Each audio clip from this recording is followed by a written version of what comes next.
তাহলে তুমি আমাকে পেয়ে যাইবা। এগুলো রোজানা কে পরিবর্তন করতেছে? কে সূর্য উঠায় আর ডুবায়, কে তোমাকে রিজিক দেয়, কে সুস্থতা দেয়, কে আবার অসুস্থ করে। এভাবে যখন তুমি সৃষ্টি নিয়ে গবেষণা করবা তাইলে স্রষ্টাকে পেয়ে যাইবা।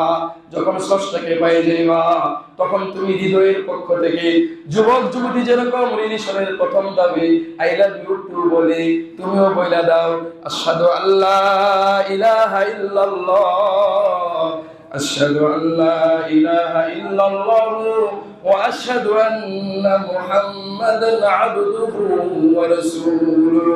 এই যে সাক্ষ্য প্রদান করলা, যুবক যখন যুবতীকে ভালোবাসার কথাই চূড়ান্ত হয়ে গেল, দেখা করা দৈনন্দিন জরুরি হয়ে গেল, মেসেজ দেওয়া দৈনন্দিন আবশ্যক হয়ে গেল, পুঠের কুলে ঘাটে বাজারে বন্দরে কোচিং সেন্টারে দেখা করা জরুরি হয়ে গেল। তুমি যখন সাক্ষ্য দিলে তুমি আল্লাহর বান্দা, এখন রোজানা